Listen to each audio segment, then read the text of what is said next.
bagaimana sih komentar, pandangan, pendapatnya para sufi tentang patah hati. Jadi kalau didefinisikan secara luas sebenarnya kita semua pasti pernah patah hati. Dalam pengertian kekecewaan, kegalauan karena keinginan kita tidak terpenuhi. Nah, yang seperti ini bagaimana komentarnya para sufi? Ya, nanti kita jelajahi ya. Mungkin malam hari ini kita bertemu dengan beberapa sufi. Dan tidak mungkin semuanya mengingat waktu dan lain-lain. Tapi semoga nanti ada perspektif berbeda. Jadi malam hari ini mari kita bawa sakit hati kita secara vertikal. Kalau bahasa akademis itu kita melakukan spiritualisasi sakit hati. Sejauh mana sakit hati itu kemudian jadi kendaraan kita untuk tambah dekat kepada Allah. Baik, bismillah ya, kita mulai. Semoga sudah siap untuk patah hati. Oke. Nanti ada perspektif yang unik itu. Memang kita disuruh patah hati oleh beberapa beliau ini nanti. Yang pertama, saya ini tiba-tiba ketemu satu quotes menarik dari beliau. Hazrat Sultan Bahu. Hazrat Sultan Bahu itu mursyid Torekot Sarwari Qadiri. Yang Torekot ini berdiri sekitar abad ke-17. Banyak beredar Torekot ini di India, Pakistan, Bangladesh, dan sekitarnya. Nah, beliau ini produktif sekali. Beliau ini nulis kitab jumlahnya sekitar 140.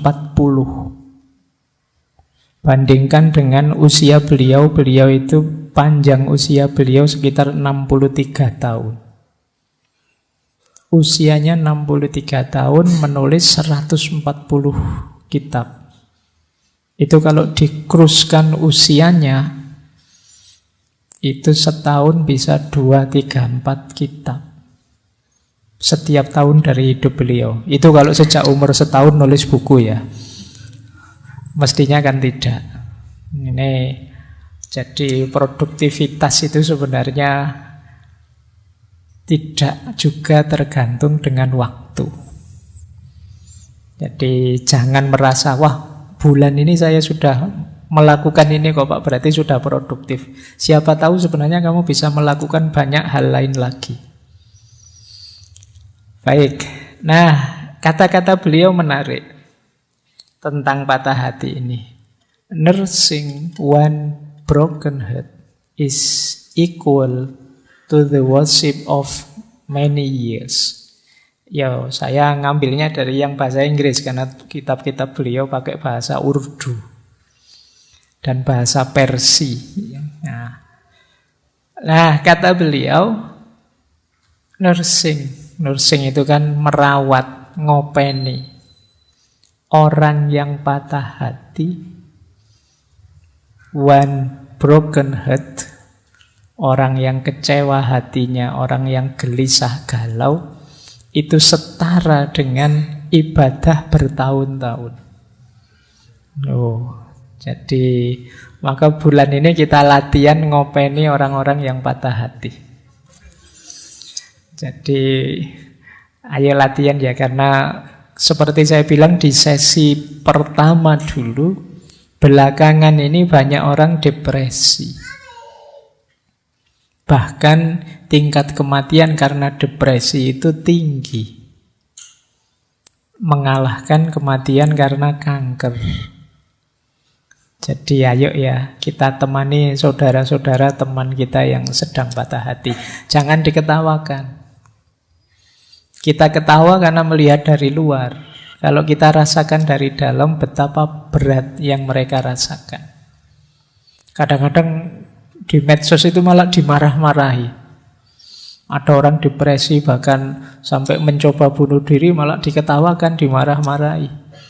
Kita tidak tahu seberat apa beban yang ada di hati mereka. Bahkan kata Hazrat Sultan Bahu ini, kita merawat, menemani mereka yang patah hati itu seperti ibadah bertahun-tahun. Jadi ayo diperbanyak ibadah ya. Antara lain ngancani saudara teman-teman kita yang sedang patah hati. Mereka ini ada di fase-fase harus sering kita temani. Karena kalau sendirian biasanya ya mereka tidak kuasa menaklukkan diri mereka sendiri. Baik, bismillah kita mulai. Jadi pembukaannya ini ya, ini anggap saja berarti malam hari ini kita latihan ibadah.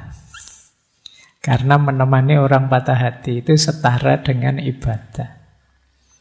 Ada banyak hadis yang mengindikasikan justru Allah itu bersama-sama orang yang lemah, orang yang terpinggirkan, orang yang kesusahan, orang yang sakit, dan lain sebagainya.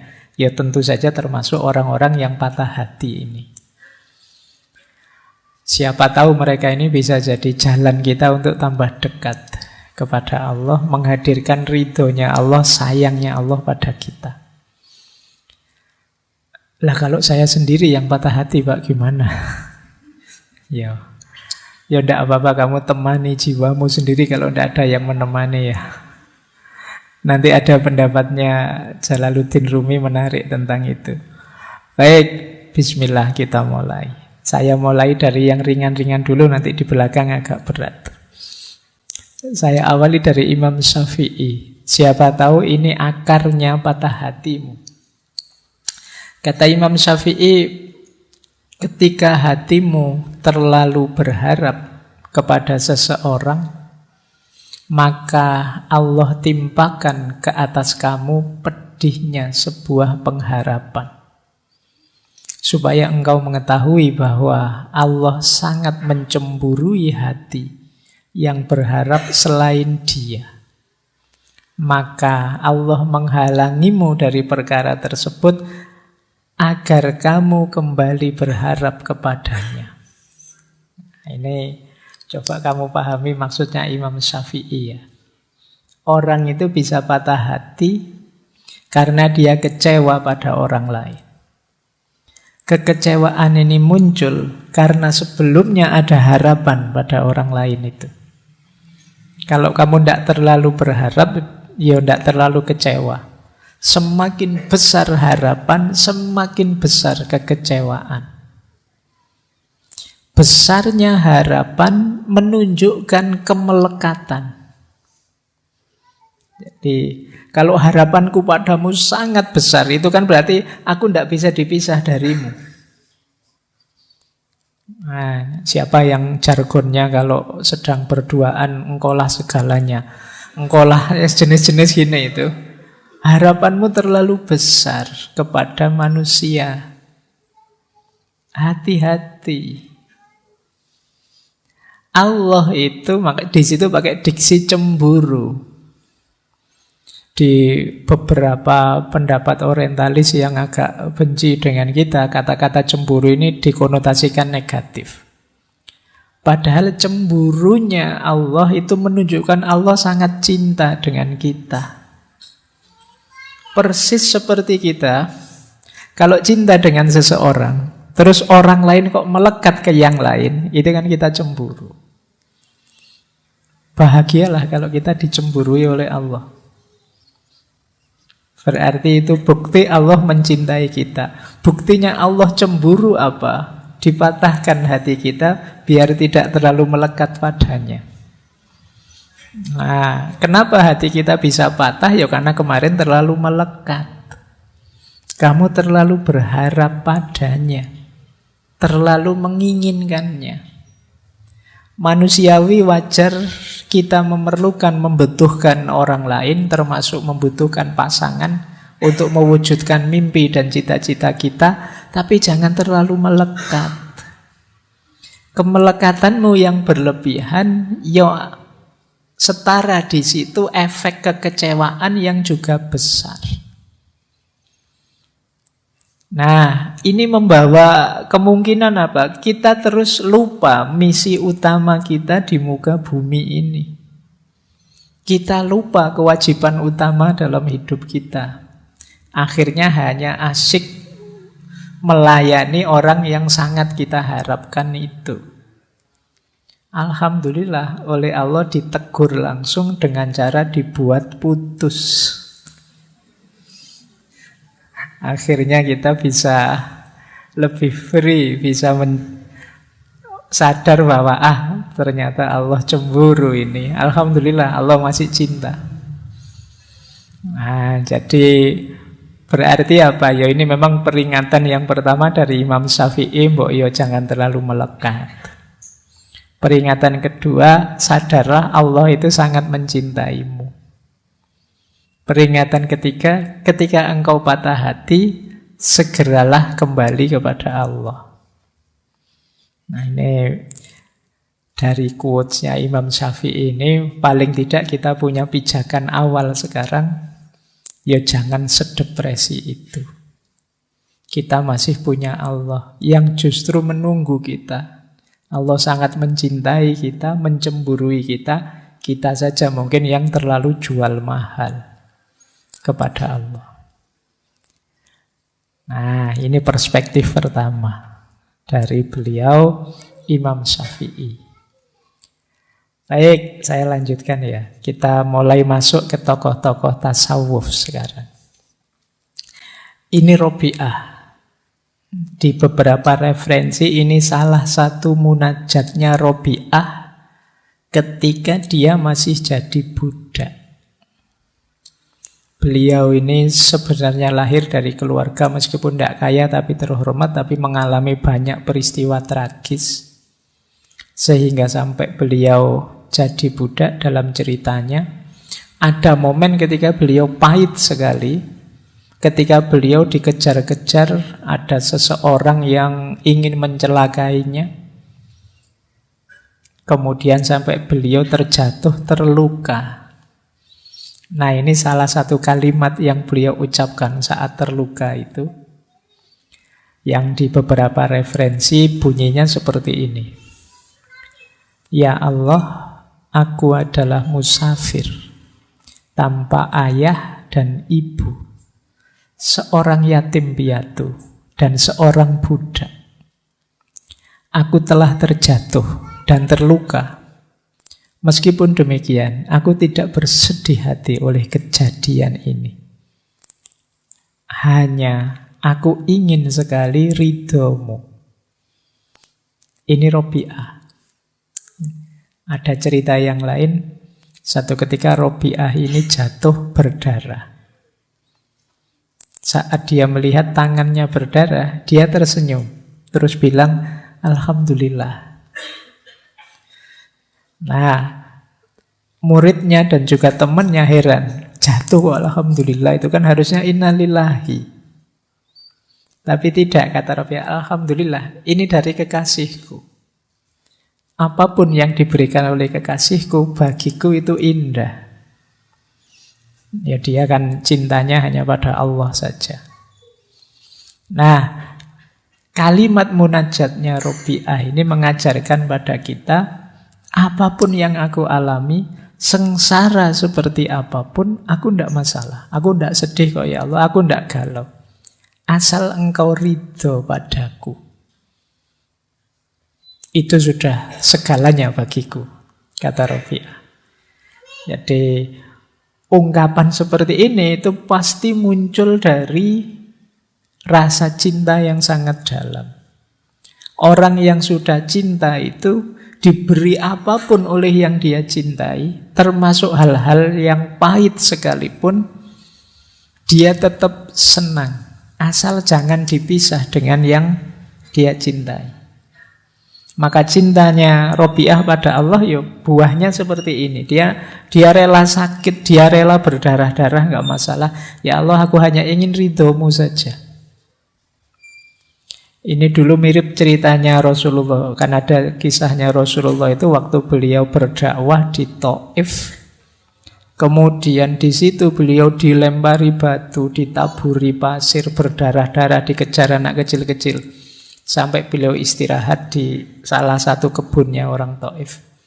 Yang di situ beliau bermunajat pada Allah, panjang sekali munajatnya, yang salah satu kalimat masyhur sekali di munajat itu, ya Allah, in lam takun ghadiban alayya fala ubali. Jadi meskipun aku berdarah-darah seperti ini, meskipun begitu beratnya ujian ini, asal engkau tidak murka padaku ya Allah, aku tidak peduli. Batin yang bisa seperti ini itu syaratnya memang batin yang sudah mencintai Allah. Kalau kamu masih negosiasi dengan Allah, masih banyak pamrihnya, masih belum ikhlas, ya mungkin bisa mengucapkan seperti itu, tapi formalitas. Ngomongnya sambil meningis-meningis, nangis, itu tidak bisa senyum kayak Robi'ah. Kamu sakit berdarah-darah, sakit ini kok ya.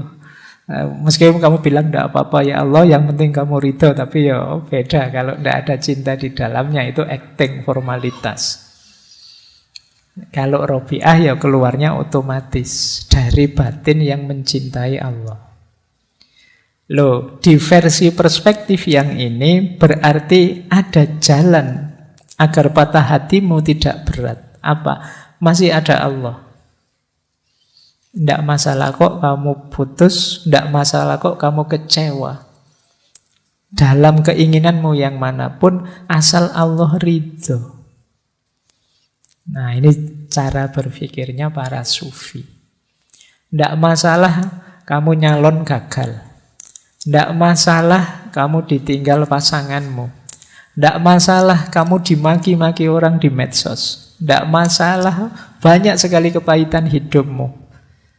Yang masalah satu-satunya adalah ridhonya Allah. Ini Allah ridho padaku apa tidak ya?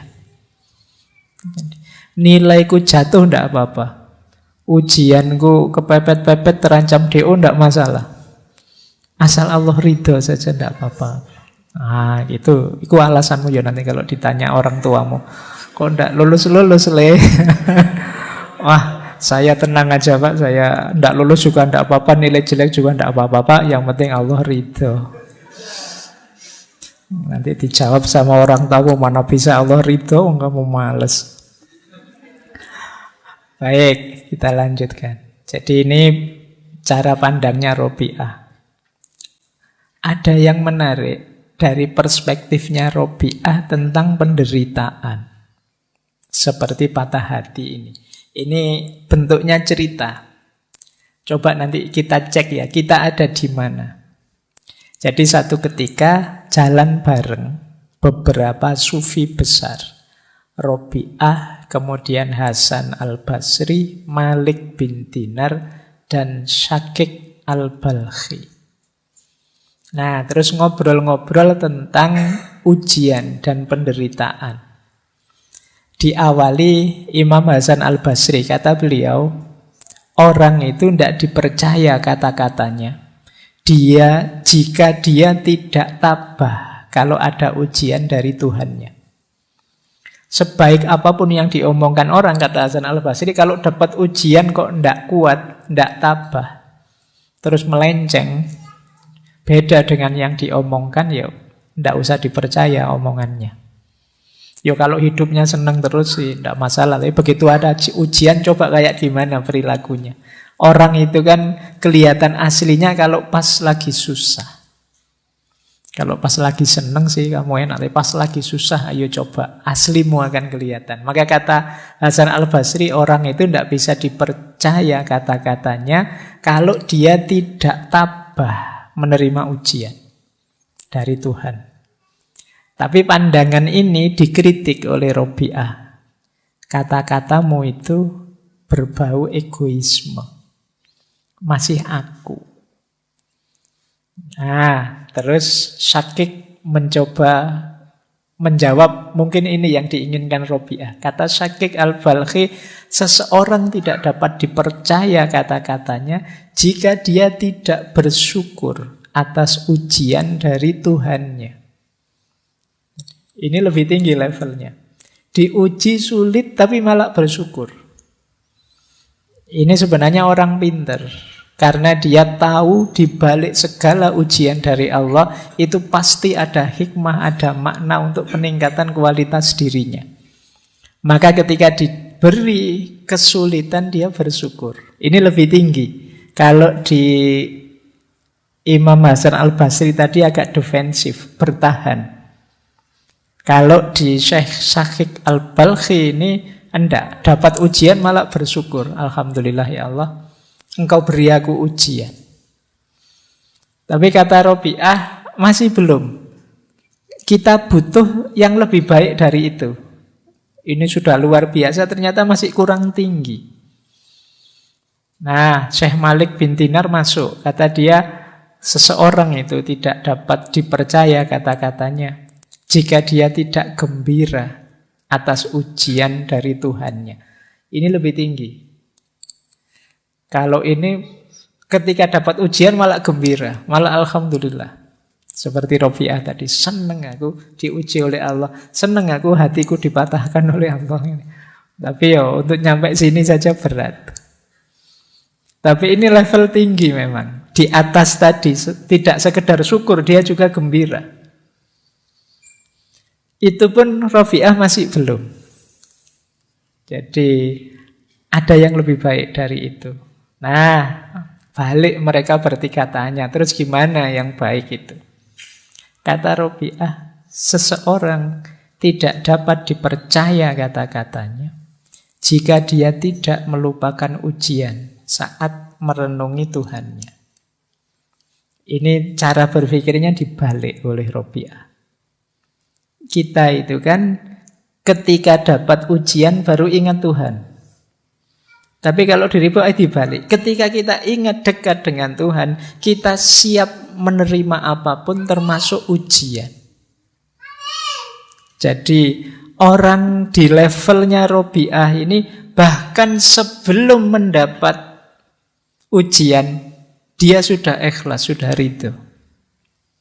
Ya Allah, Engkau beri apapun aku siap. Yang paling pahit pun aku siap. Asal Engkau tidak meninggalkanku. Ini yang saya bilang tadi, level cinta. Sulit orang seperti ini. Karena itu berarti dia tidak tidak minta yang sifatnya menyenangkan, menggembirakan. Yang dia minta hanya biar bisa dekat pada Allah. Kalau kita kan masih banyak permohonan macam-macam kepada Allah. Kalau Robiah tidak. Dia mintanya Allah saja. Nah, ini coba ya nanti kalian ada di mana. Kalau ada ujian kalian tabah, atau kalian bersyukur, atau kalian gembira, atau tidak kamu pikir sama sekali, siap menerima apapun asal dekat terus dengan Allah. Nah, ini jawabannya tidak bisa hafalan ya. Karena kalau mahasiswa kalau ditanya begitu mesti hafalan. Hafalan itu dia jawab yang paling baik. Kamu tanya yang jujur, dirimu ada di mana? Nanti ayo, kalau memang masih di bawah ya kalau bisa naik kelas. Jadi semula sih saya menarget tabah Pak kalau dapat ujian. Ya siapa tahu bisa naik level, bisa bersyukur. Atau bisa gembira. Atau sudah saya tidak mikir itu, fokusku Allah saja. Diberi apapun yang pahit, yang manis, ayo. Jadi ketika ingat Allah, siap menghadapi ujian apapun. Nah, baik. Ini pelajaran dari Robiah. Tadi ada pelajaran dari Imam Syafi'i. Kita sekarang dapat pelajaran dari Robiah. Yang pertama, bagaimana kita hanya mencari ridhonya Allah. Yang kedua, bagaimana kita siap menerima apapun ketetapannya Allah, termasuk yang manis, termasuk yang pahit, asal Allah selalu dekat dengan kita.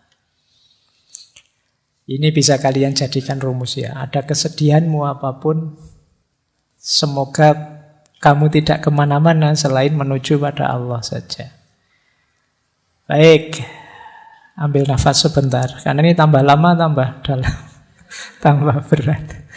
Jadi nanti mungkin kapan-kapan kalau setelah ngaji kamu review lagi untuk meningkatkan kualitas dirimu.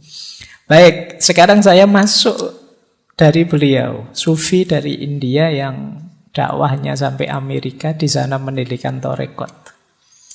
Torekot Inayati dari beliau Hazrat Inayat Khan.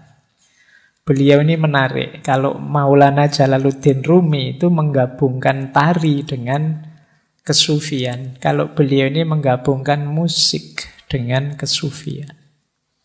Jadi beliau ini pemusik tapi juga sufi. Menulis banyak sekali tentang musik. Dulu pernah kita bahas. Saya lupa itu di tahun berapa, mungkin 2021 atau berapa, zaman pandemi. Saya masih ingat karena di era pandemi kan saya ngomong sendiri di kamar itu. Jadi, ya, antara lain ditemani oleh beliau, Hazrat Inayat Khan ini. Baik, ada beberapa pandangan dari Hazrat Inayat Khan. Yang pertama, beliau mengingatkan kita, mirip seperti Imam Syafi'i tadi, cinta adalah berkah, tetapi berubah menjadi kutukan dalam keterikatan.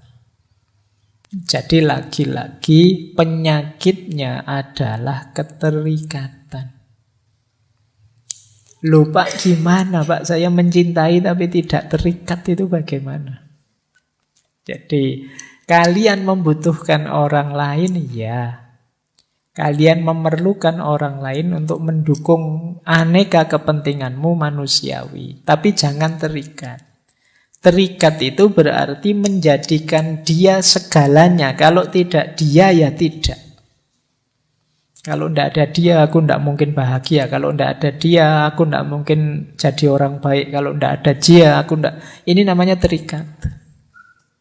Jadi tidak terikat itu alhamdulillah kamu mau bersama-sama denganku untuk bertauhid, menomorsatukan Allah. Tapi kamu tidak segalanya. Seandainya tiba-tiba ada peristiwa terus kita berpisah, yang penting aku tidak bisa dengan Allah saja. Nah, ini namanya keterikatan. Jadi keterikatan itu ketika yang selain Allah terlalu melekat di kita sehingga menghalangi kedekatan kita kepada Allah. Jadi itu namanya kemelekatan. Makanya dalam Al-Quran itu ada beberapa ayat yang agak unik. Misalnya ayat yang menyebut amwalukum wa auladukum fitnah. Bahwa hartamu juga anak-anakmu itu oleh Al-Quran bisa jadi fitnah. Itu kan kita heran, loh kok anak-anak bisa jadi fitnah? Karena kita kadang terlalu melekat. Sehingga menghalangi kita dari Allah. Jadi ini yang disebut kemelekatan. Makanya cinta itu barokah. Tapi kalau berubah jadi kemelekatan, ya dia jadi kutukan. Kenapa jadi kutukan? Menghalangi kita dari Allah. Maka cintamu pada yang selain Allah, jadikan sebagai jalan untuk kamu lebih dekat kepada Allah. Kalian berdua yang saling mencintai, melekatlah sama-sama pada Allah. Jangan kalian yang saling melekat tapi jauh dari Allah. Istilah melekat itu tidak enak ya, Pak. Suruh melekat sama-sama malah ngeri. Ya wis pokoknya hindari kemelekatan lah itu. Jadi keterikatan biar tidak kemelekatan ya. Jadi itu rumus. Ini mirip seperti yang disampaikan oleh Imam Syafi'i tadi. Yang kedua kata Hazrat Inayat Khan, seseorang tidak perlu jatuh dalam cinta. Tapi dia harusnya bangkit melalui cinta. Nah, mulai sekarang boleh kalian merevisi istilah jatuh cinta. Ya, kalau bahasa Inggris itu fall in love. Ini juga sudah diinisiasikan oleh Erich Fromm. Jangan fall in love, tapi standing in love. Jangan jatuh dalam cinta, tapi tegaklah dalam cinta. Standing in love. Tegakkan cinta dalam dirimu. Bukan kok kamu jatuh karena cinta. Jadilah manusia sejati yang menghidupkan cinta. Bukan orang yang kalah dan jatuh karena cinta. Jadi jangan falling in love, tapi standing in love. Nah, tidak tahu bahasa Indonesianya standing in love itu apa ya. Ya pokoknya aku siap menegakkan cinta bersamamu. Nah, bukan aku jatuh cinta padamu. Jadi biar sama-sama tegak. Kalau istilahnya Hazrat Inayat Khan, seseorang harus bangkit, muncullah, eksislah melalui cinta. Jadi cinta jangan jadi kuburanmu. Ketika jatuh cinta kamu terus hilang. Tidak otentik lagi. Tapi cinta jadi jalanmu untuk eksis. Jalanmu untuk hidup, menyayangi dan mencintai. Jadi ini nasihatnya Hazrat Inayat Khan. Jadi kenapa kok orang bisa patah hati? Jangan-jangan kemarin memang mode cintanya mode jatuh cinta. Pasti saja kamu jatuh. Maka ayo standing in love. Biar kamu tegak. Jadi bareng-bareng menegakkan diri. Eksis. Baik. Terus yang ketiga, ini lanjutannya sebenarnya. Dari cangkang patah hati muncul jiwa baru yang lahir. Seandainya dalam cinta kalian mengalami patah hati, tidak masalah. Jadi ada sunnatullah dalam hidup ini bahwa menyusuli kehancuran itu pertumbuhan. Jadi kalau sesuatu itu sudah busuk, hancur, dari situ akan lahir sesuatu yang baru. Maka dari cangkangnya patah hati, lahirlah jadi orang baru. Lahirlah jadi manusia yang baru. Kalau kalian sangat kecewa dengan apapun sebelumnya dalam hidupmu, tidak hanya patah hati ditinggal pacar, kecewa karena apapun, maka jangan ambruk, jangan jatuh, keluarlah tegak bahwa inilah aku yang baru sekarang. Misalnya kok sangat apes, terpaksa kamu kuliah kok di DO. Begitu kamu di DO, keluar dari kampusmu sambil bilang, inilah aku yang baru, yang lahir. Jadi keruntuhanmu adalah sumber kelahiranmu kembali. Jadi kamu tidak depresi. Ditinggal pasanganmu juga begitu. Begitu ditinggal, ya sudah, sekarang aku sendiri, berarti inilah aku yang sekarang baru, yang tidak kayak kemarin. Yang tiap hari stres karena ngeladeni kamu, sekarang aku bebas. Jadi dari cangkang patah hati muncul jiwa baru yang lahir. Hidup itu kan selalu ada sulitnya, selalu ada jatuh bangunnya. Ketika kamu jatuh, jadikan itu titik tolak kelahiran yang baru. Ya kalau kamu sukses, jadikan titik tolak untuk semakin tinggi, semakin mengembangkan diri. Jadi sebenarnya tidak ada alasan untuk kamu jatuh terus-terusan, sedih terus-terusan, depresi terus-terusan. Lahirlah jadi orang yang baru. Banyak orang yang depresi karena jenuh. Beberapa bahkan sampai mengakhiri hidupnya sendiri dengan alasan yang tidak jelas. Karena dia jenuh, merasa hidup kok kayak gini lah, padahal itu enak. Ada artis yang kaya, yang ganteng, yang cantik, tapi mengakhiri hidupnya. Alasannya depresi, jenuh dengan hidupnya. Nah, mungkin kalian perlu latihan ini. Jadi kalau kamu jenuh dengan hidupmu yang versi sekarang, bikinlah versi baru hidupmu. Kamu ingin seperti apa? Dan itu sangat mungkin. Karena yang menguasai hidupmu kan dirimu. Manusia itu paket potensi, bukan paket jadi. Kamu ingin jadi apa saja bisa. Kamu ingin jadi orang seperti apapun, tinggal kamu latih, kamu bentuk dirimu. Kalau kamu jenuh dengan versi dirimu yang sekarang, bikin versi baru. Yang kamu inginkan yang bagaimana? Yo, tentu saja semoga versi barumu yang positif. Jangan kok, Pak saya jenuh jadi orang baik Pak.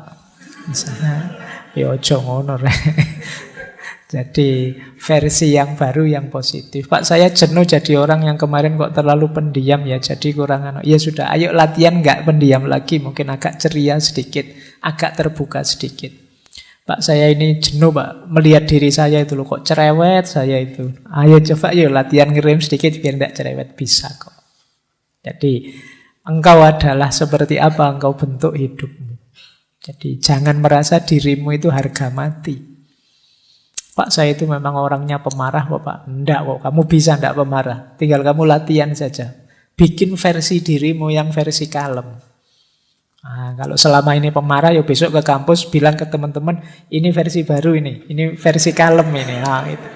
Jadi biar temenmu bisa bantu, bisa dukung dikit-dikit lah, ini versi kalem ini. Nanti biar kamu kok tiba-tiba marah, temenmu ngingetin, katanya versi kalem. Oh iya, balik lagi. Nah, mungkin lama-lama jadi kalem beneran. Baik, jadi ini nasihat dari Hazrat Inayat Khan. Jadi dari cangkang patah hati, lahirkan jiwa yang baru. Nah, masih ada lagi kata beliau, kalau ini mungkin lebih mudah dipahami. Mirip dengan sebelumnya ya. Setiap pengalaman, baik atau buruk, merupakan langkah maju dalam perkembangan jiwa manusia. Kegagalan dalam hidup tidak masalah. Kemalangan terbesar adalah masih diam seperti semula. Jadi kata Hazrat Inayat Khan, hidup itu ada baik, ada buruk, ada naik, ada turun biasa.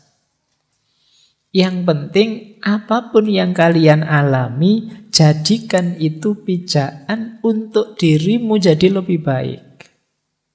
Gagal tidak masalah, justru dengan kegagalan itu kamu bisa mengevaluasi dirimu, kurangnya di mana, dan besok jadi lebih baik. Kemalanganmu terbesar adalah kamu mandek, tidak berkembang. Jadi kata Hazrat Inayat Khan, naik turun. Hidupmu kok sedang baik atau sedang buruk, tidak masalah. Setiap pengalaman adalah pelajaran. Dan pelajaran terbaik adalah pelajaran yang mengubah dirimu jadi lebih baik. Berarti jangan terlalu kamu risaukan, Pak, saya kok nasibnya jelek terus Pak, malang terus Pak. Ya tidak apa-apa, itu berarti pelajaranmu berat terus. Tidak masalah. Asalkan apa? Efeknya kamu jadi tambah baik, tambah baik. Itulah yang diinginkan. Jadi bukan stuck mandek. Bukan merasa saya sudah baik kok, tidak perlu diperbaiki lagi ya sudah. Kamu mandek. Itulah kemalanganmu, kata Hazrat Inayat Khan. Jadi kemalangan terbesar adalah ketika kamu diam, tidak berubah, tidak mau mengubah diri. Padahal kita punya konsep, tidak ada manusia yang sempurna. Manusia itu selalu ada kurangnya. Berarti kita ini hidup ideal itu hidup yang berproses lebih baik, lebih baik. Kita lanjutkan. Kita semua sedang dalam perjalanan. Hidup itu sendiri adalah sebuah perjalanan.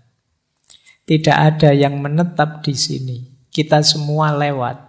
Dan karena itu tidak benar mengatakan bahwa kita harus melakukan perjalanan spiritual dan menghancurkan hidup kita yang menetap. Kenapa? Karena tidak ada orang yang hidupnya menetap di sini. Semuanya gelisah dan semuanya dalam perjalanan. Kegembiraan hidup adalah kegembiraan perjalanan. Jadi kata Hazrat Inayat Khan, hidup ini proses perubahan perjalanan. Kalau kita tidak bisa menikmati perjalanan dan perubahan, ya kita akan sangat menderita dalam hidup. Karena itulah hakikatnya hidup. Mari kita melakukan perjalanan spiritual, tidak lagi berhenti di tempat kita. Kata Hazrat Inayat Khan, sebenarnya kalimat ini tidak tepat. Kita mau melakukan perjalanan atau tidak, hidup ini hakikatnya perjalanan.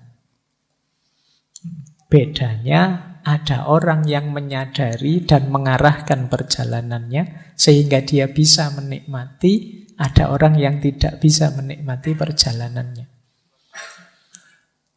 Menikmati perjalanan itu kan menikmati perubahan-perubahan situasi. Dari cinta, kebersamaan, jadi pisah sendiri-sendiri, ini kan perubahan-perubahan situasi.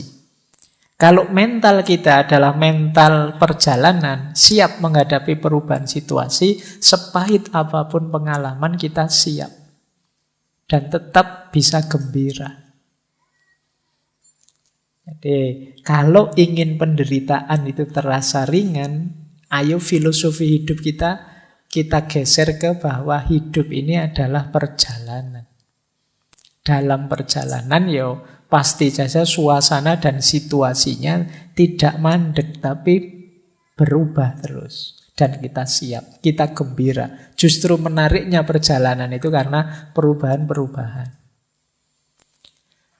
Baik, kita lanjutkan. Nah, ini juga menarik pandangannya Hazrat Inayat Khan. Kata beliau, semakin banyak yang bisa kita tanggung, semakin banyak yang akan dibebankan. Semakin berani kita menghadapi penderitaan, semakin tinggi ambang penderitaan yang dapat kita tanggung. Dan semakin tinggi tingkat moral, semakin banyak kesulitan yang dapat kita derita. Orang itu, tadi kan rumusnya tambah baik, tambah baik. Tapi jangan lupa, semakin tinggi levelmu, semakin tinggi kualitasmu, akan semakin berat ujianmu.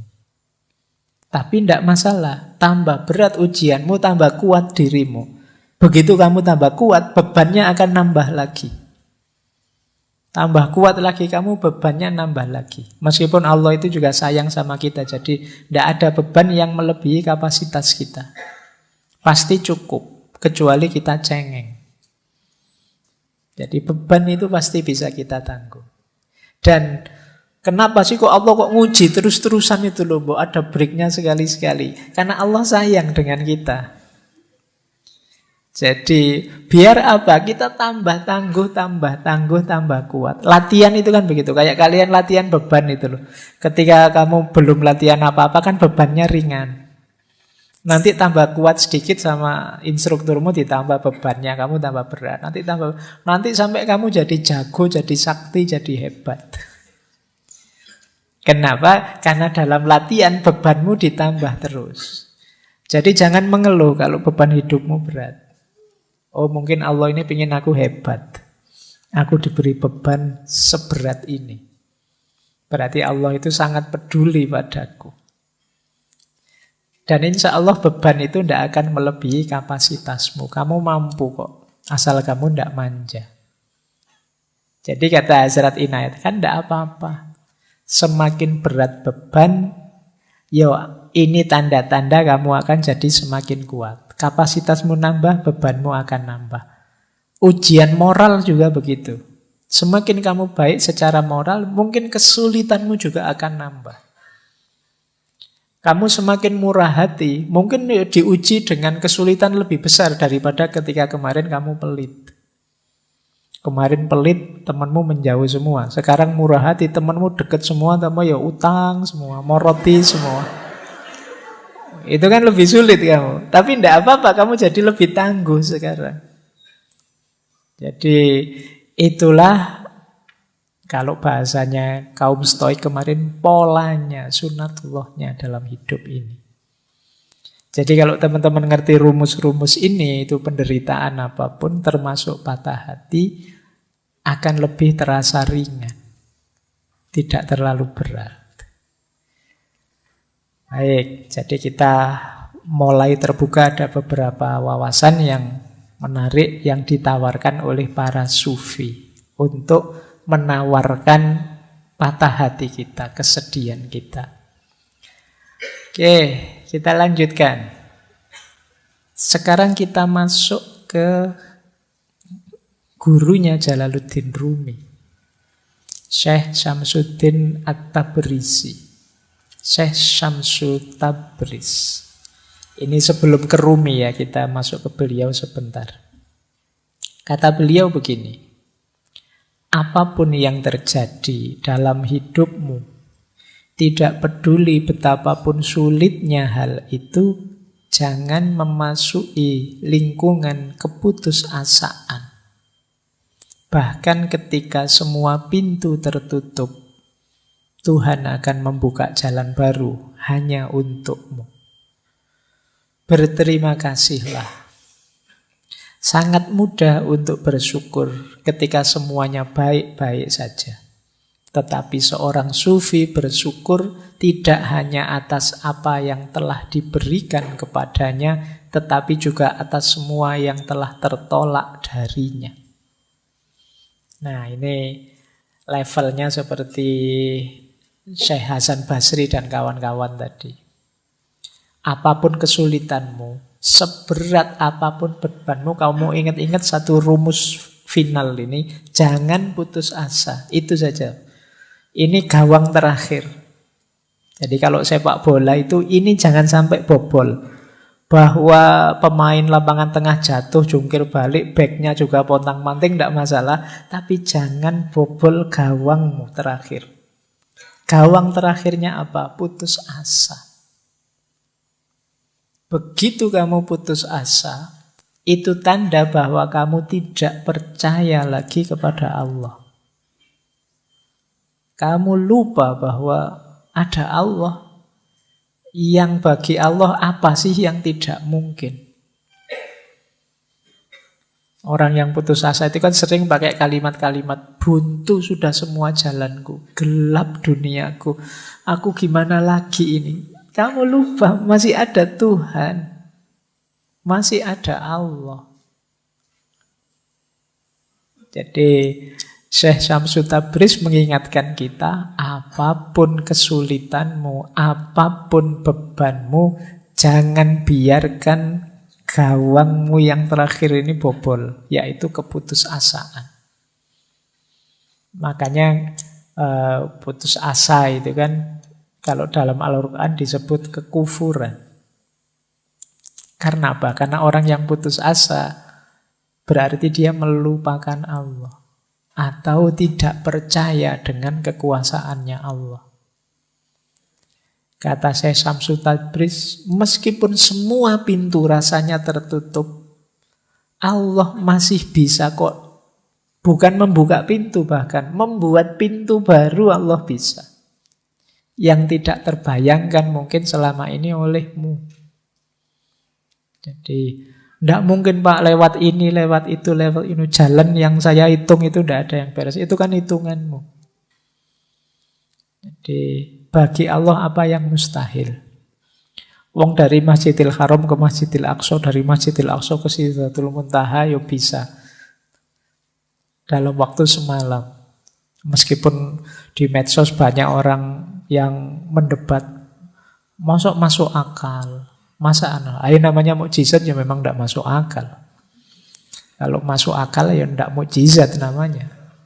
Jadi memang tidak harus masuk ke akalmu. Kalau bisa terjangkau oleh pikiranmu, oleh akalmu itu masih biasa. Wong ini peristiwa luar biasa kok. Jadi banyak kemarin saya baca di medsos itu. Naik ke langit ke-7. Langit itu apa? Pikirannya kan ngono aneh-aneh. Jadi tidak masuk akal saya. Ya memang tujuannya tidak untuk dimasukkan akal. Akalmu tidak nyampe. Jadi ini peristiwa luar biasa kalau definisinya khorikul adah, beda dengan adat. Memang tidak cocok dengan hukum alam sunatullah sain yang kamu pelajari. Itulah mengapa disebut mukjizat. Jadi memang ada mode polanya sendiri yang berbeda dengan pola saintifik yang selama ini kamu pelajari. Baik. Nah, malah sampai Isra Mi'raj ya. Yuk dilanjutkan. Yuk paling tidak itu ilustrasi ya betapa Allah itu maha kuasa. Yang tidak terduga bisa terjadi. Yang menurutmu apa bisa kebalikannya.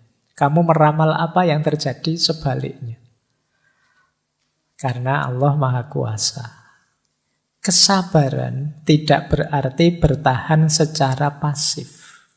Kata Syekh Samsuddin At-Tabrizi, sabar itu berarti berpandangan jauh ke depan untuk mempercayai hasil akhir dari suatu proses. Ini kalau pakai bahasa yang lain, sabar itu sama dengan orang yang optimis. Jadi kalau kita yakin hasilnya akan baik, ya kita mudah untuk sabar.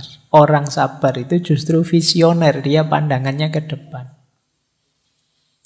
Apa yang dimaksud dengan kesabaran? Nah, ini definisinya menarik. Syekh Samsuddin At-Tabrizi ini. Sabar itu melihat duri dan juga melihat bunga mawarnya. Melihat malam dan juga melihat fajar. Jadi untuk sampai pada mawar, ya harus tahu ada duri yang harus dilewati. Ini sabar. Untuk sampai fajar kita harus tahu harus melampaui malam. Ini sabar. Berarti apa? Untuk mencapai kesuksesan, kebahagiaan, ya kita harus siap sulit, siap menderita. Itulah mengapa jangan dikeluhkan penderitaanmu. Patah hatimu jangan membuatmu putus asa. Sabarlah. Memang untuk bisa meraih keindahannya mawar, kamu harus sanggup melampaui durinya. Untuk bisa melihat indahnya fajar, kamu kan harus sanggup menahan hidup di malam hari.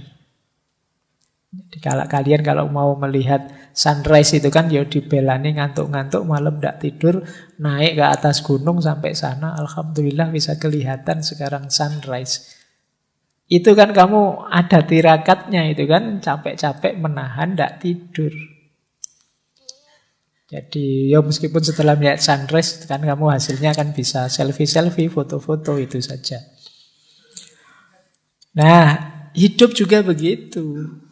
Kamu kalau ingin meraih keindahannya harus siap dengan pahitnya. Kita itu seringkali hanya fokus pada mawarnya saja, fokus pada fajarnya saja. Lupa dengan malamnya, lupa dengan durinya.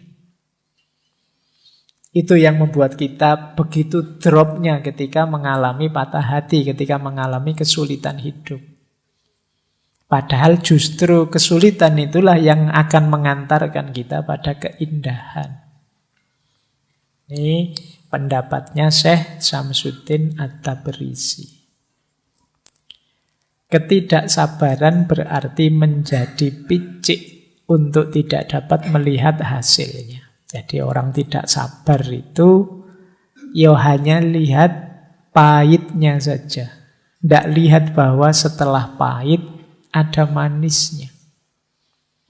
Orang tidak sabar itu ketika melihat bunga mawar, sudahlah tidak usah mawar-mawaran, ada durinya kok. Nah, kenapa? Dia tidak tahan, dia hanya lihat durinya. Dia lupa bahwa kalau nanti bisa dapat mawar, indah loh itu. Ya kalau kamu tidak siap menunggu malam, ya kamu tidak akan ketemu indahnya fajar. Sudahlah, tidak usah nyari-nyari fajar, tidur saja enak misalnya, ya sudah. Ini yang disebut tidak sabar. Para pecinta Tuhan tidak pernah kehabisan kesabaran.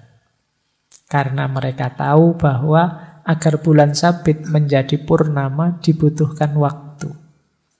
Tidak mungkin hari ini bulan sabit, besok langsung purnama.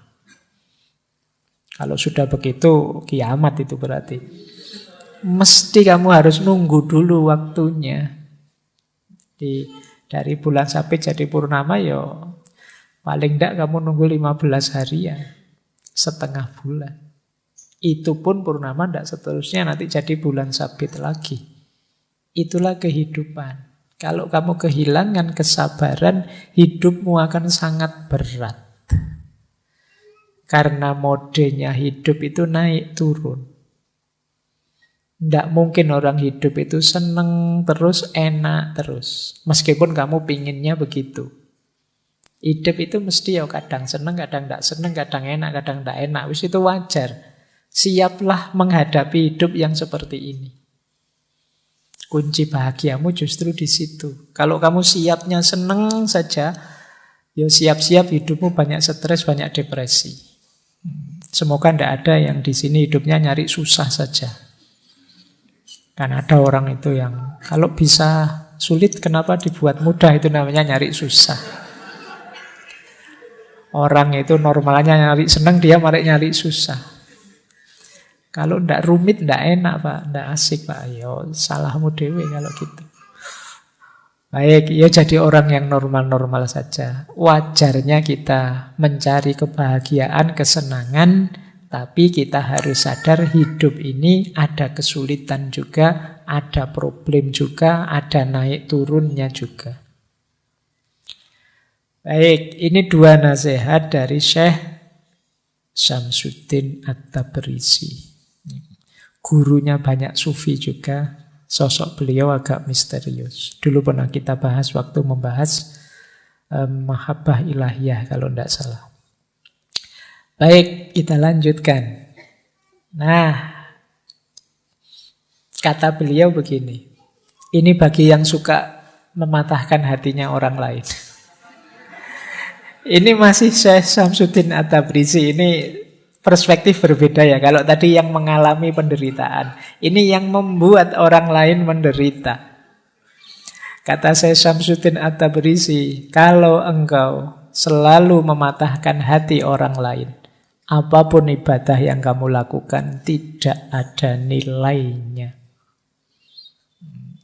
Mematahkan hati orang lain itu membuat orang lain kecewa secara sengaja, membuat orang lain putus asa secara sengaja, membuat orang lain merasa bersalah secara sengaja, membuat orang lain drop secara sengaja.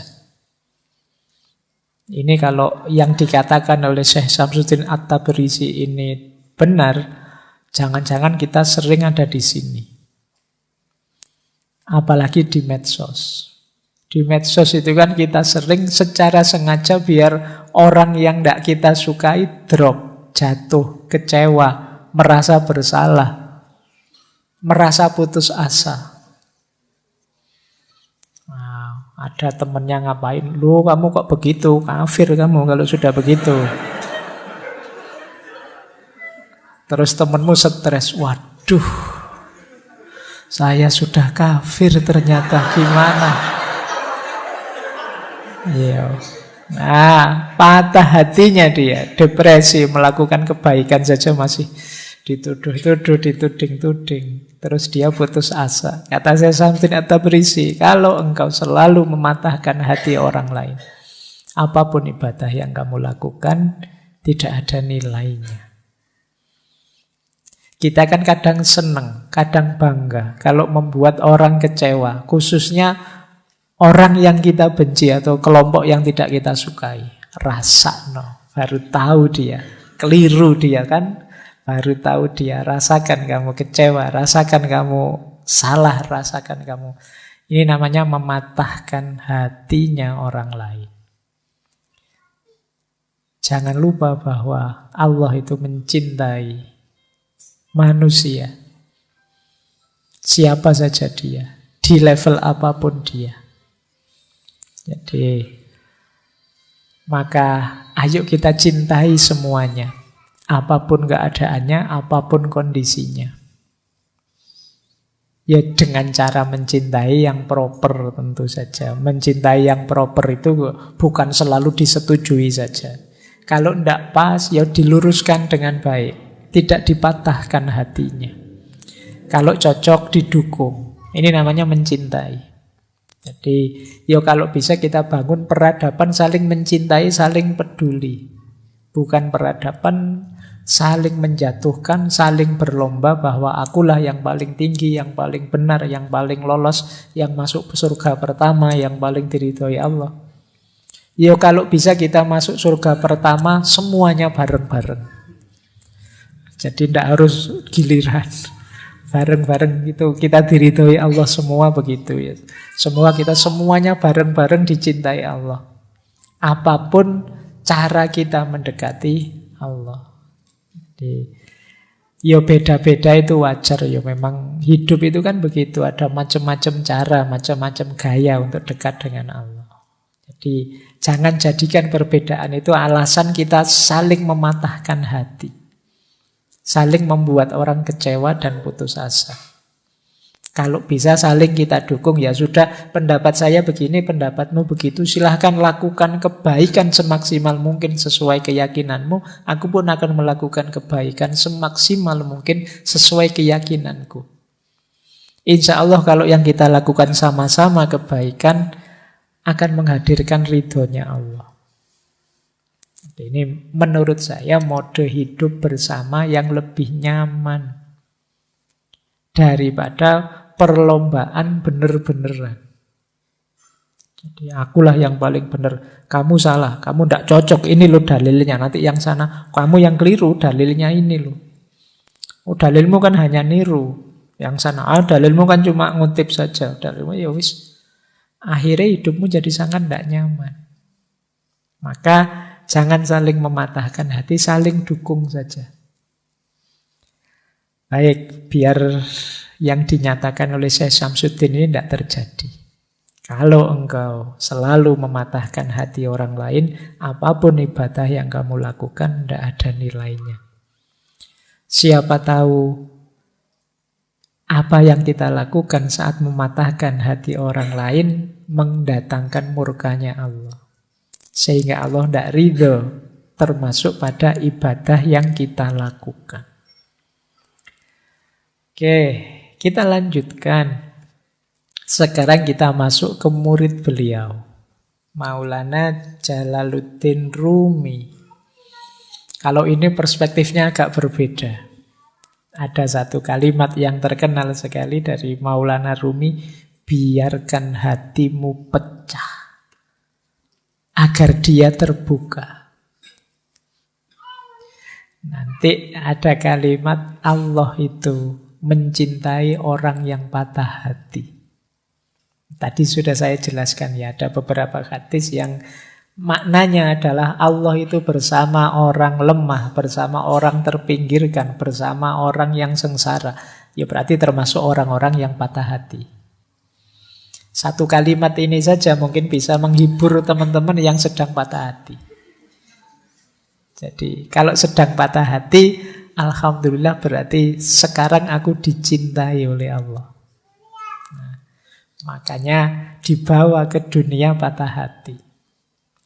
Kenapa menurut Maulana Jalaluddin Rumi dia malah meminta kita biar saja hati kita pecah?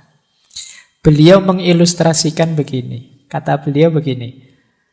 Engkau menginginkan sedikit air dalam kendi tanah liat, tetapi kemudian engkau memecahkannya. Air itu akan bergabung kembali dengan danau dari mana dia berasal. Ego kita mencoba untuk mencegah pertemuan itu dan selalu menolak saran siapapun tentang perlunya pertemuan. Nah, jadi kita ini seringkali yang sangat jadi perhatian kita adalah keinginan kita, hasrat kita, nafsu kita, ambisi kita. Yang kadang-kadang tidak terpenuhi. Itu yang disebut hati kita terus pecah, patah. Ketika hati kita patah, mengalirlah air menuju ke yang sejati. Sejatinya air kemana? Ya ke sungai. Sebenarnya ketika hati kita patah, itu jiwa kita terbuka jalan untuk kembali ke yang hakiki. Saat itu kita diingatkan, kembali ke Allah yang lebih hakiki. Tetapi ego kita yang menahan perjalanannya air itu. Maksudnya apa? Kita mati-matian berusaha malah biar air ini tidak mengalir ke yang hakiki. Tidak mengalir ke sungai, tapi sesuai kepentingan keinginan kita. Ketika kita kecewa, misalnya patah hati ditinggal pasangan kita, itu kan kita justru energi paling besar yang kita lakukan adalah gimana caranya agar bisa balik kembali. Kita lupa bahwa ada proses yang lebih ideal, yaitu kembali kepada Allah. Nah, kata Maulana Rumi, tujuan utama latihan-latihan spiritual dalam tradisi manapun, baik timur maupun barat, adalah untuk memungkinkan kita mengatasi keberatan yang diajukan oleh ego. Sehingga kita dapat melanjutkan perjalanan kita ke samudra persatuan. Jadi ketika kita belajar tasawuf, melatih batin, suluk lewat para mursyid, lewat tradisi-tradisi tirakat dan lain sebagainya, itu sebenarnya melatih ego kita. Wahai ego, jangan ke sana. Ada jalan yang lebih hakiki, yaitu ke ranah ilahiyah. Nah, jadi ilustrasi dari Maulana Rumi itu, perjalanan batin kita itu seperti air dalam kendi. Air dalam kendi itu kan tujuannya untuk kita minum. Kita minum itu berarti untuk memenuhi keinginan kita. Ketika kita patah hati, seperti kendi yang pecah. Berarti apa? Yang semula untuk memenuhi keinginan kita sekarang keluar, mengalir. Mengalir ini sebenarnya baik.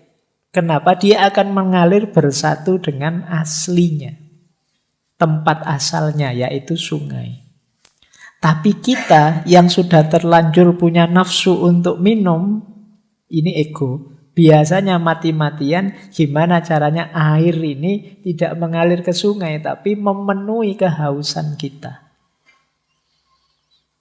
Nah, dari situlah kemudian kata Maulana Rumi, ketika orang belajar olah batin lewat tasawuf, mistik, dan lain sebagainya, itu tujuannya dalam rangka orang sadar, ini air ini mengalir ke sana, jangan dihalangi.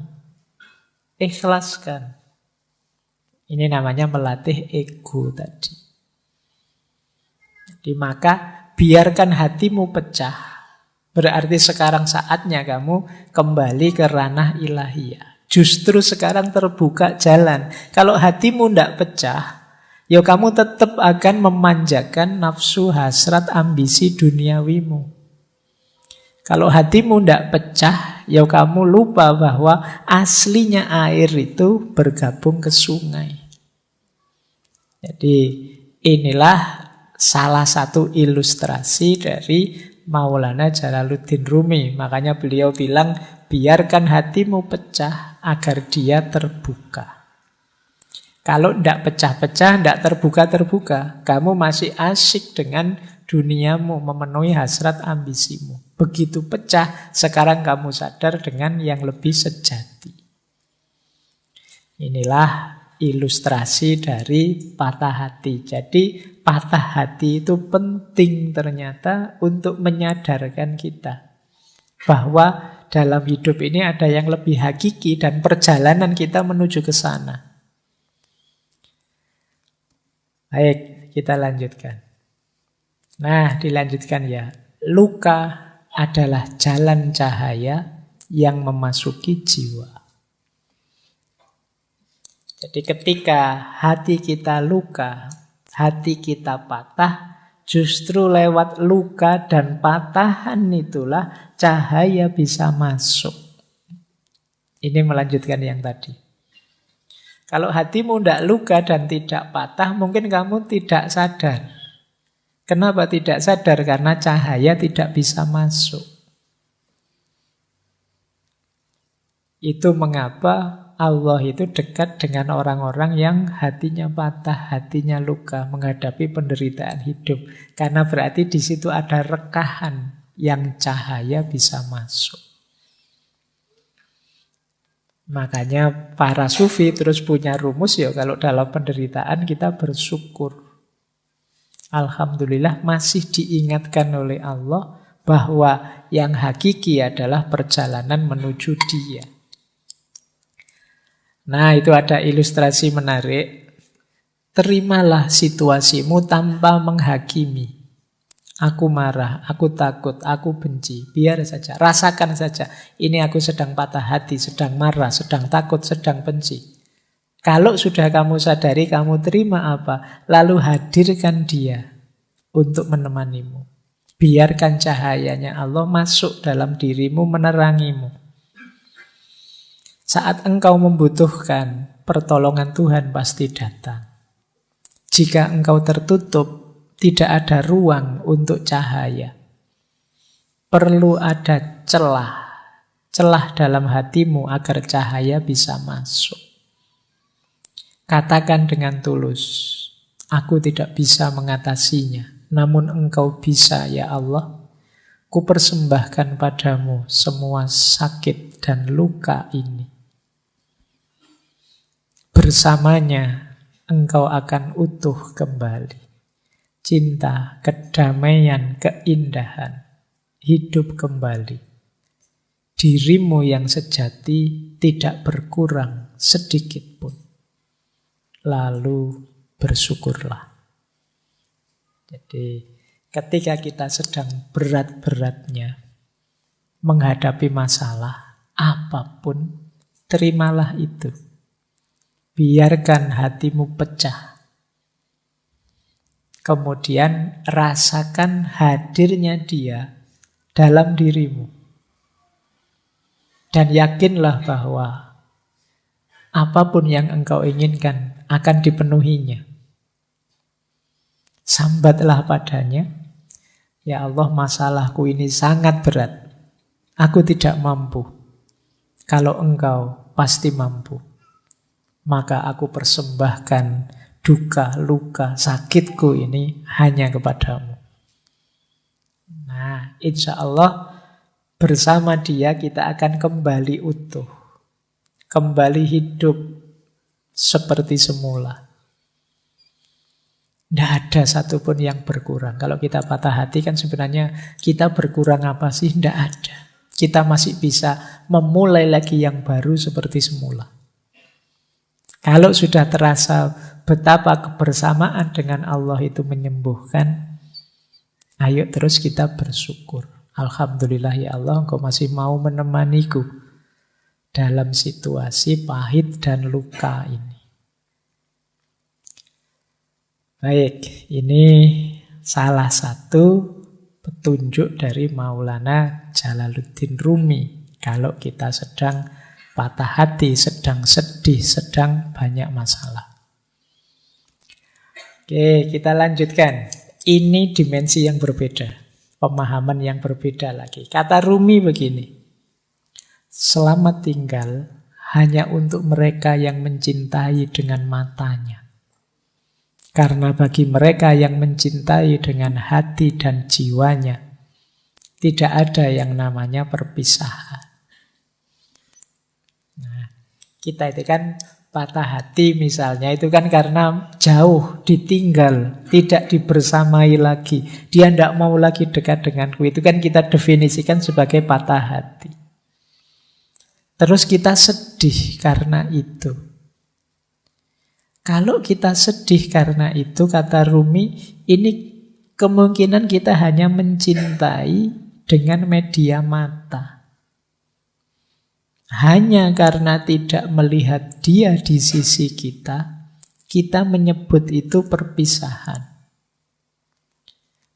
Padahal Bagi orang yang memang benar mencintai, cinta itu hadirnya dalam hati dan dalam jiwa. Hati dan jiwa itu tidak mengenal perpisahan fisik. Sejauh apapun dirimu, engkau tetap ada dalam diriku. Maka goodbye atau selamat tinggal itu hanya untuk mereka yang cintanya hanya dengan mata, kata Maulana Rumi. Tapi bagi mereka yang mencintai dengan hati dan jiwanya, tidak ada yang namanya perpisahan. Ini boleh juga dipakai dalil bagi mereka yang LDR-an. Ya. Jadi kalau kamu hari ini sedang galau karena LDR-an, kamu kirim quotes-nya Rumi ini padanya. Jadi selamat tinggal hanya untuk mereka yang mencintai dengan matanya. Karena bagi mereka yang mencintai dengan hati dan jiwanya, tidak ada yang namanya perpisahan. Baik, ini sisi dalamnya cinta berarti memang tidak bisa patah. Kalau memang kita benar mencintai, sebenarnya perpisahan itu tidak mungkin. Karena yang kita cintai pasti akan selalu ada di hati kita dan di jiwa kita. Meskipun dia misalnya, wah ini dia kok nikahnya sama orang lain, ya kita sudah lama. Iya kan fisiknya sama orang lain, tapi cintamu padanya kan masih ada di sini. Iya. Jadi Yo abot rek memang. Tapi kan untuk menghibur diri perlu teori ini. Biar kamu nangismu ndak keras-keras. Jadi ini makanya quote ini jangan dikirimkan ke mantanmu yang sudah punya pasangan ya. Nanti bisa jadi masalah itu. Mantan kok ngirim yang ini, itu bisa trouble itu. Baik, kita lanjutkan ya. Ini salah satu pendapatnya Maulana Rumi. Ini menarik kalimat ini. Biarlah sang pecinta menjadi tercela, menjadi gila, menjadi linglung. Orang yang sadar akan khawatir tentang hal-hal buruk. Biarlah sang pecinta saja. Ini sebenarnya ingin bilang, orang itu kalau memang benar mencintai, dia tidak akan peduli.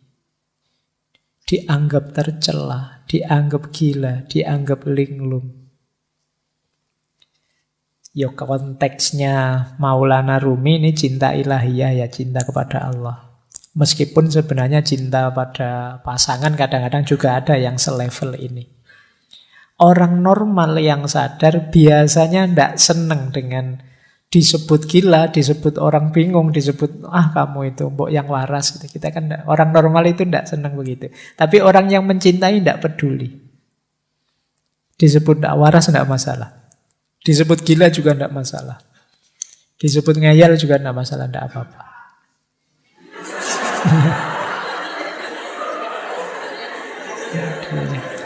Ya. Oke. Baik, iya. Itu. Oke ya. Yang kesenggol langsung bunyi. Mana?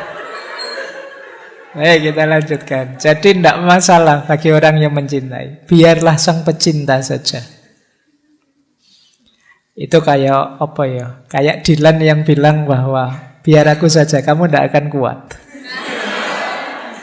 Jadi kata yang mencintai begitu. Sudahlah, tidak apa-apa. Untuk yang gila-gila, yang linglung-linglung, tidak apa-apa. Biar aku saja, kamu orang normal tidak akan kuat. Berarti apa? Ya termasuk kegalauan, kegelisahannya, patah hati. Itu bagi seorang pecinta adalah sesuatu yang biasa. tidak akan terlalu merisaukannya. Karena dia tidak kehilangan dan tidak kekurangan apapun dari cintanya. Jadi biarlah sang pecinta saja. Biarlah yang mencintai saja. Baik, masih ada lagi. Kalau ini bahasa saya, kalau kalian punya kemampuan ini, kalian akan bahagia. Kemampuan menikmati penderitaan. Jadi Rumi kan dikenal dengan tarian Darwis berputarnya. Kata beliau begini, menarilah saat lukamu terbuka. Menarilah saat kamu telah merobek perbannya. Menarilah di tengah pertempuran. Menarilah dalam darahmu. Dan menarilah pula saat kamu benar-benar bebas. Jadi ini Rumi menceritakan betapa terjalnya jalan cinta itu. Engkau akan terluka berkali-kali, tapi tetaplah menari. Menarilah di tengah pertempuran dan menarilah dalam darahmu. Meskipun pada akhirnya ketika kamu mampu menikmati segala penderitaan itu, engkau akan benar-benar bebas. Jadi, ini diilustrasikan ketika Rumi itu kan pertama kali melakukan tarian yang masyhur sekali. Darwis berputar itu kan ketika beliau sedang sedih, sedang galau, ditinggal gurunya, Syekh Samsuddin At-Tabrisi. Ketika beliau sedang ada di sebuah tempatnya pandai besi, mendengarkan besi yang ditempa, diiringi oleh kesedihannya, akhirnya tubuhnya bergerak sendiri. Itu bisa kamu bilang bergerak dalam kesedihan. Tapi kesedihan ini dibawa menari dan dibawa naik menghadap Allah. Maka di antara rumusnya kalian menghadapi kesedihan, menghadapi patah hati itu, kalian akan sangat tangguh kalau bisa sampai di level bisa menikmati kesedihan. Bisa menikmati kegalauan. Boleh kamu bikin jargon, galau itu asik loh. Sedih itu menarik.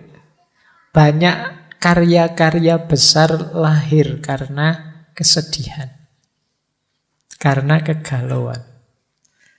Sering saya bilang, energinya orang sedih, energinya orang patah hati itu luar biasa.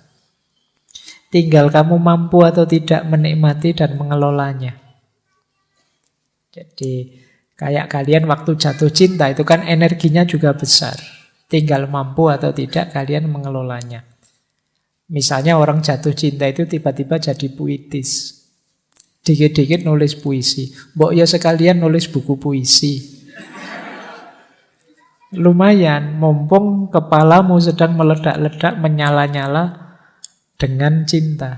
Terjemahkan itu dalam kreativitas. Orang jatuh cinta misalnya, itu semangat-semangatnya melayani, membahagiakan yang dicintai. Mbok yo yang dicintai itu mengarahkannya untuk yang produktif, kreatif. Kalau kamu cinta padaku, ayolah kamu lulus semester 7. Kalau kamu cinta padaku, loh ini kan energinya jadi luar biasa. Diarahkan ke yang positif, kreatif gitu loh. Jangan hanya minta yang kecil-kecil, yang sepele-sepele. Kalau cinta padaku, mau neraktir aku, ndak sepele itu. Mintalah yang lebih monumental. Jadi itu yang saya maksud energinya. Karena biasanya ketika yang meminta yang dia cintai, itu dia bisa tenaganya berkali-kali lipat. Kecerdasannya meningkat berkali-kali lipat. Hanya karena ingin membahagiakan yang dicintai. Maka seperti yang disampaikan oleh Rumi ini, menarilah saat lukamu terbuka. Menarilah saat kamu merobek perban.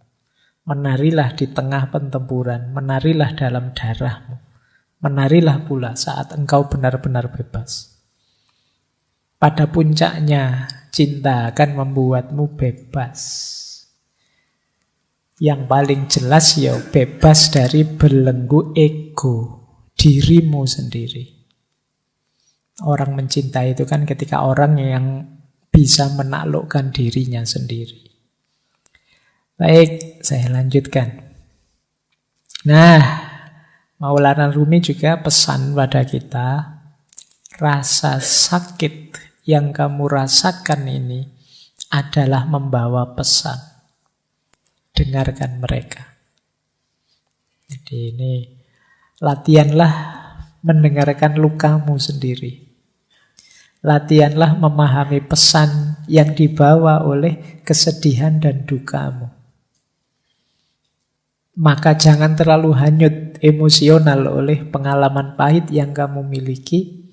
Tapi coba dengarkan ada pesan apa. Ada hikmah apa yang bisa kamu raih. Yo karena yang pesan ini Maulana Rumi yo, berarti perhatikan dia memberitahumu apa dalam rangka meningkatkan kedekatanmu kepada Allah. Dalam rangka menghidupkan cintamu kepada Allah. Peristiwa pahit apapun coba kamu dengarkan. Dia membawamu pesan apa, membawakanmu pesan apa yang itu membuatmu tambah dekat pada Allah. Jadi pesan yang arahnya ke sana. Dengarkan. Karena ketika Allah menetapkan sesuatu, pasti tidak ada yang sia-sia. Termasuk menetapkan patah hatimu. Pasti Allah tidak sedang iseng. Tidak sedang, saya coba anak ini kalau tak bikin patah hati kayak gimana. Pasti tidak sekedar itu. Pasti Allah ingin sesuatu yang lebih besar dan lebih penting dari itu. Maka penting kita mampu membaca luka, mendengarkan patah hati. Ayat itu kan tidak hanya ayat tertulis, tapi juga ayat-ayat kauniyah. Patah hatimu dan lukamu itu ayat-ayat Allah juga. Coba dengarkan pesannya dari situ. Jangan-jangan mengingatkanmu atau mengujimu atau mendorongmu untuk tambah dekat padanya. Dan seterusnya. Baik, kita sudah ketemu Maulana Rumi dan ada kalimat yang menarik dari beliau. Di mana ada kehancuran, di situ ada harapan akan harta karun. Harta karun itu kan biasanya terkubur di balik puing-puing. Kalau tersimpan di lemari kan tidak disebut harta karun. Harta karun ini biasanya tersembunyi. Dan ini ada di balik kehancuran. Maka temukan mutiara-mutiara, temukan harta-harta di balik kesedihanmu, di balik kehancuranmu. Pasti banyak kalau kamu jeli mencarinya. Jadi ini lanjutan dari quotes yang tadi ya. Jadi dengarkanlah dan cermatilah, insya Allah kamu akan ketemu harta karun yang di situ kamu akan bangkit kembali, lahir kembali, jadi sosok yang lebih kuat, lebih hebat dari sebelumnya. Jadi ini pesan dari beliau. Di mana ada kehancuran, di situ ada harapan akan harta karun. Jadi jangan terlalu lama nangis-nangis sedihnya. Beri waktu tersendiri, tapi kemudian segera move on. Bacalah kesedihanmu, dengarkan pesannya, carilah mutiara-mutiara di baliknya, terus lahirlah kembali jadi sosok yang baru yang lebih tangguh. Ini yang diinginkan oleh Maulana Jalaluddin Rumi. Baik. Nah, ini tadi hubungannya dengan kesepian ya. Memang kalau kita sedang sakit, kita sedang sedih itu perlu teman. Tapi seandainya tidak ada teman dan kamu merasa sendirian, jangan merasa kesepian. Seluruh alam semesta ada dalam dirimu. Jadi, kalau sekedar ingin cerita, ingin curhat, dalam dirimu lengkap. Ada komponen alam semesta. Jangan merasa sendiri. Wong kamu itu sendirian saja sebenarnya kan sangat ramai. Kalau tidak percaya, kalau kamu di kamar sendirian itu kan, ya memang suaranya tidak ada, wong kamu tidak ngobrol. Tapi pikiranmu kan riuhnya luar biasa. Ramenya luar biasa. Kalau sekarang kadang-kadang tidak hanya pikirannya, mulutnya juga rame. Apalagi kalau pas main game. Ya, kamu marah-marah sendiri, mesuh-mesuh dewe, ngamuk-ngamuk dewe. Apalagi pikiranmu. Pikiranmu itu kan tidak pernah diam. Ketika kamu sadar, ya pikiranmu bunyi terus tentang apa saja. Kamu sebenarnya ramai, jadi tidak perlu merasa kesepian. Seandainya kok dalam kesedihanmu kamu tidak menemukan teman, engkau sendiri cukup. Jangan merasa kesepian. Alam semesta ada dalam dirimu. Nah, ada kalimat menarik dari Rumi yang beliau sampaikan tadi mungkin berat. Engkau yang sedang sedih mungkin sulit, tapi I know you are tired, but come, this is the way. Aku tahu engkau mungkin sangat lelah, berat sekali melaksanakan yang dipesankan tadi. Tapi memang inilah jalannya. Jadi inilah jalan yang berlawanan dengan jalur menuju keputusasaan. Jadi aku tahu engkau lelah, tapi inilah jalannya. Ayo pelan-pelan kamu tempuh jalan ini. Jangan mengambil jalan yang sebaliknya, yaitu jalan keputusasaan. Baik, ini dipesankan tadi ya. Sejak awal tadi kan sudah ada banyak tips-tips untuk kita bisa mengatasi rasa sedih dan hati kita yang patah tadi. Paling tidak kita menghindari gol di gawang keputusasaan. Dan memang hanya ini jalannya, kata Maulana Jalaluddin Rumi. Nah, ada satu teori dalam dunia tasawuf. Nanti coba kalian cek ya. Kalian dalam sedih ada di mana? Hubungan kita dengan Allah saat kita menderita. Ada fase confirming, ada fase responsif, ada fase ekstatik. Orang yang ada di fase confirming itu orang yang ketika sedih bisa merasakan hadirnya Allah. Terus dia tenang dan muncul harapan-harapan baru. Nah, ini ada level paling rendah ya tentu saja yang tidak ingat Allah. Ini level awal itu ingat Allah. Jadi sudah ingat Allah.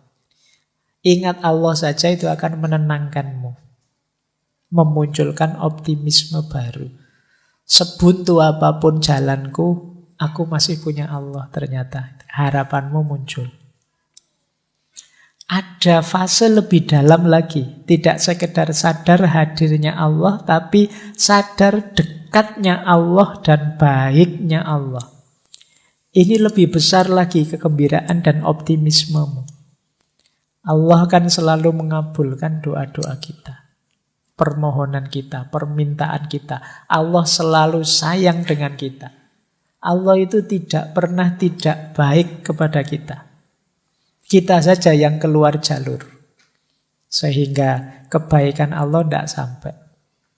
Kita saja yang ambil jalan, rute yang berbeda dengan yang diinginkan oleh Allah. Ini fase kedua, namanya fase responsif. Ada fase ketiga lebih dalam lagi.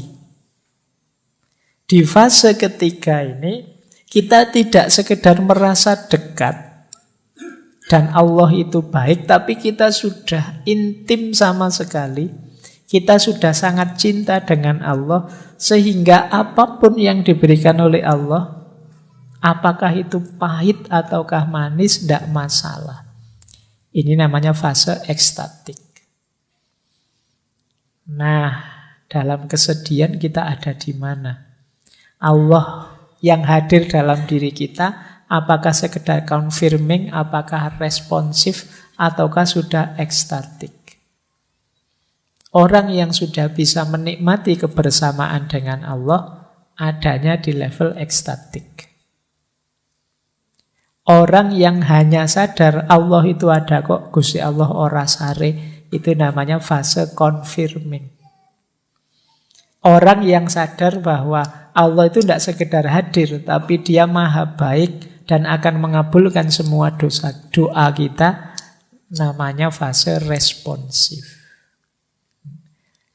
Nah, teman-teman coba dicermati kehadiran Allah dalam diri kita itu seperti apa. Pandangan kita tentang keberadaannya Allah itu ada di mana. Itu menunjukkan level kedekatan dan level hubungan kita dengan Allah. Baik, kita akhiri dengan beberapa tips. Kalau ini agak praktis ya, kalau yang tadi filosofis. Banyak yang tanya ke saya, caranya biar hati tenang itu apa sih, Pak? Dalam penderitaan. Ini saya ambilkan langsung dari beberapa ayat ya. Biar ini seperti ngaji beneran. Ada Al-Qur'annya. Segalau apapun dirimu, coba kamu rujuk ayat-ayat ini. Mungkin kamu bisa lebih tenang.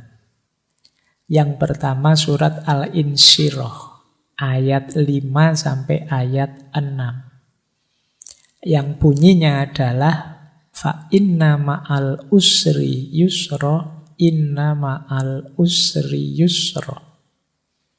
Maka sesungguhnya bersama kesulitan itu ada kemudahan. Sesungguhnya bersama kesulitan ada kemudahan. Sesulit apapun hidupmu, sepahit apapun pengalamanmu, tidak usah khawatir. Pasti ada kemudahan. Bahkan ada penafsir, ada mufasir yang mengartikan setiap ada satu kesulitan, Allah akan memberikan dua kemudahan.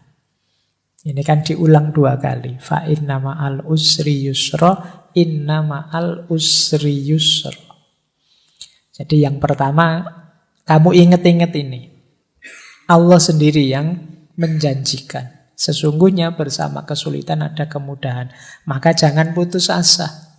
Pasti ada jalannya, pasti ada kemudahan. Kemudian yang kedua, boleh dilihat surat Ar-Ra'd.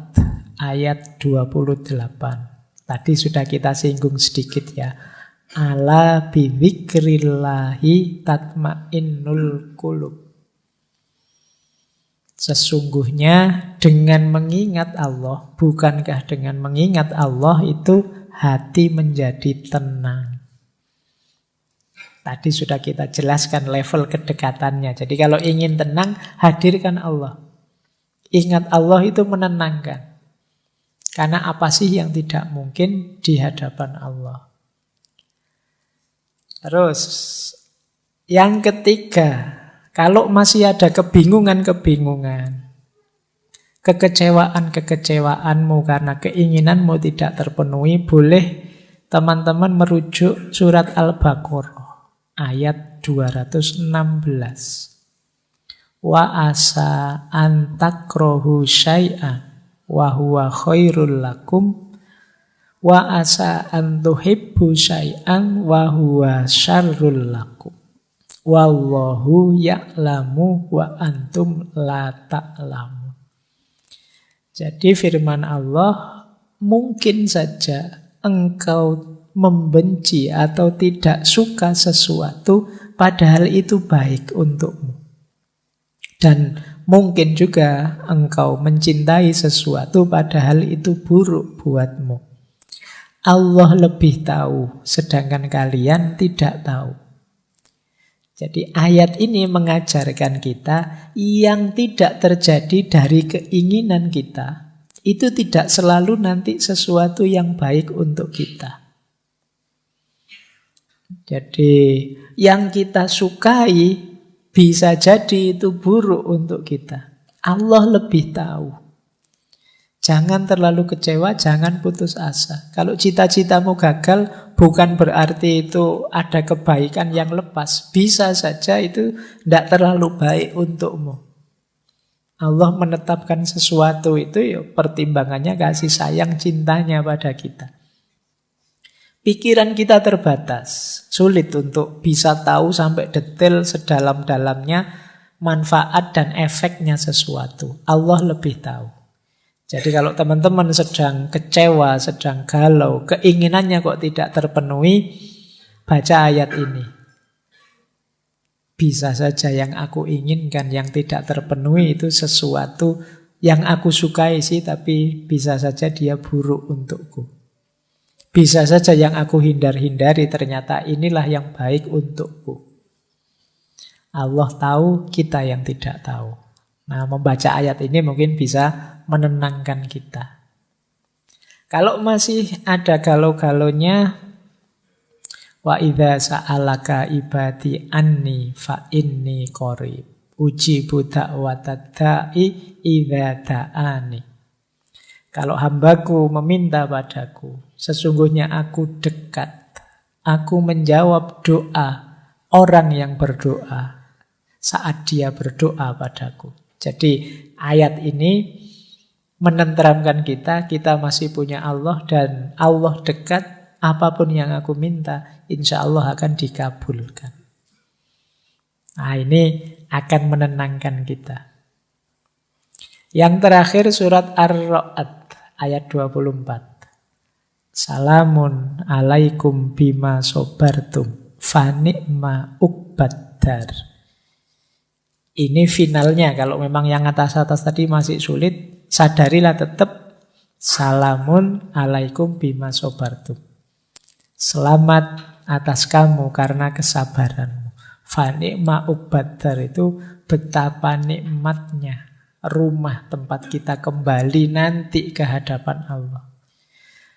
Hidup ini memang banyak ujian, banyak kesulitan, tidak masalah, sabarlah. Ada kenikmatan puncak nantinya bersama Allah. Itu fani'ma uqbaddar.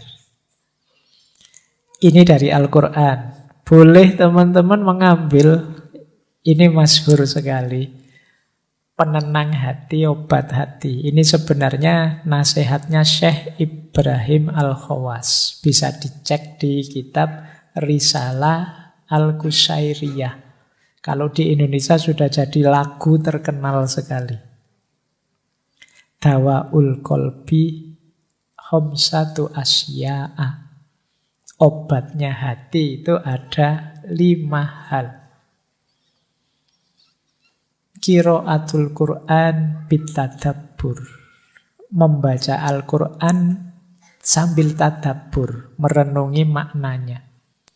Wa khola'ul batni. Dan perut yang kosong. Puasalah. Wa qiyamul laili. Dan sholat malam. Wa tadurru indas sahar.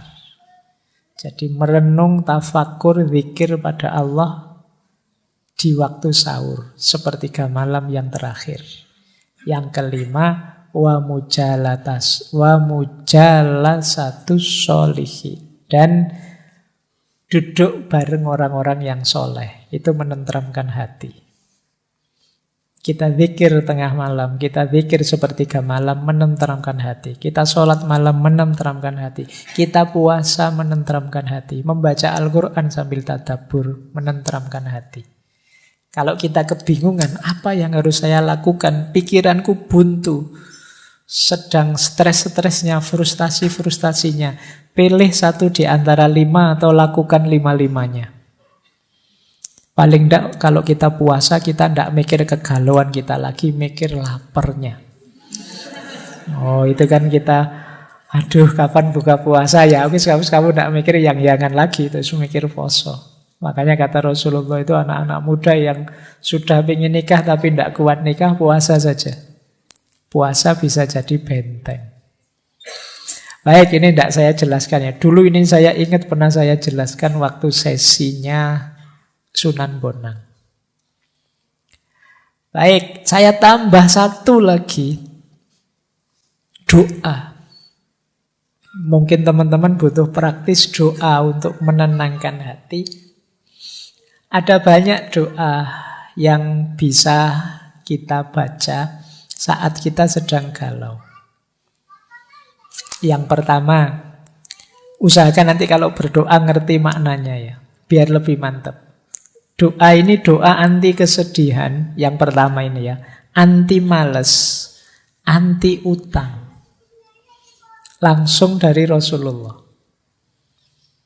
Allahumma inni a'udzubika minal hammi wal khazani wa a'udzubika minal adsi wal kasali wa a'udzubika minal jubni wal bukhli wa a'udzubika min ghalabatid daini wa qahrir rijal. Jadi, ya Allah, aku berlindung padamu dari kegalauan dan kesedihan. Aku berlindung padamu dari rasa lemah dan rasa malas. Aku berlindung padamu dari sifat pengecut dan sifat bakhil. Dan aku berlindung padamu dari dikalahkan oleh hutang dan ditindas oleh orang. Nah, boleh teman-teman berdoa dengan kalimat ini. Atau yang kedua, ini doa minta tenang. Allahumma inni as'aluka nafsan bika mutmainnatan tu'minu biliqaika wa tardo biqadaika wa taqna'u bi'ataika. Ya Allah, sesungguhnya aku meminta padamu jiwa yang tenang bersamamu, yang percaya pada pertemuan denganmu, yang ridho pada keputusan-keputusanmu, dan rela merasa cukup dengan apapun pemberianmu. Ini kalau doa ini dikabulkan, insya Allah hidup kita tenang. Yang ketiga ini juga menarik. Kalau patah hati ditinggal pacar, Allahumma ajirni fi musibati wakhluf li khairon minha. Ya Allah, selamatkanlah aku dalam musibahku dan gantilah untukku yang lebih baik darinya. Nah, ya sapa ngerti setelah berdoa ini terus diganti yang lebih hebat dari sebelumnya. Doa yang keempat ini juga menarik. Kuatirnya ketika kita sedang sedih melakukan hal-hal yang tidak seharusnya. Perbanyak membaca ya muqallibal qulub sabbit qalbi ala dinik. Kalau masih terasa sangat berat penderitaanmu, patah hatimu, Rasulullah itu sering menggunakan doa ini. Ya Hayyu ya Qayyum bi rahmatika astaghiitsu. Wahai Zat yang Maha Hidup, yang Maha Tegak, dengan rahmatmu aku minta pertolongan. Atau masih sangat berat, kok gelap rasanya di kiri kanan, tidak tahu mau apa, mau kemana, boleh pakai doanya Nabi Yunus. Nabi Yunus itu kan mendapat ujian maha berat sampai ditelan oleh di laut. Nah, ini doa yang beliau baca. Jadi kalau teman-teman hidupnya stuck sama sekali, gelap sama sekali, tidak tahu mau kemana, boleh mengamalkan doa ini. La ilaha illa anta subhanaka inni kuntu minadz dzalimin. Baik, malam hari ini pengajian beneran. Jadi tidak hanya filsafatan ya memang sengaja harus begini karena banyak juga teman-teman yang sedang stres, depresi memerlukan jalan keluar yang lebih praktis, tidak sekedar filosofis. Baik, yang saya sampaikan mungkin sedikit-sedikit bisa meringankan, membantu teman-teman menghadapi segala kesulitan dalam hidupnya. Yang sudah kita awali dari minggu pertama secara psikologis, filosofis, dan malam hari ini secara sufistik. Oke, saya kira itu kajian kita untuk malam hari ini.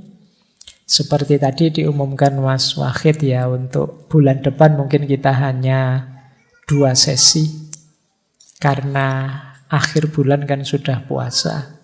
Seperti biasa kalau puasa kita libur ya. Ini manfaatkanlah momen puasa itu sebaik mungkin untuk lebih dekat pada Allah. Saya tidak ganggu lewat ngaji-ngaji.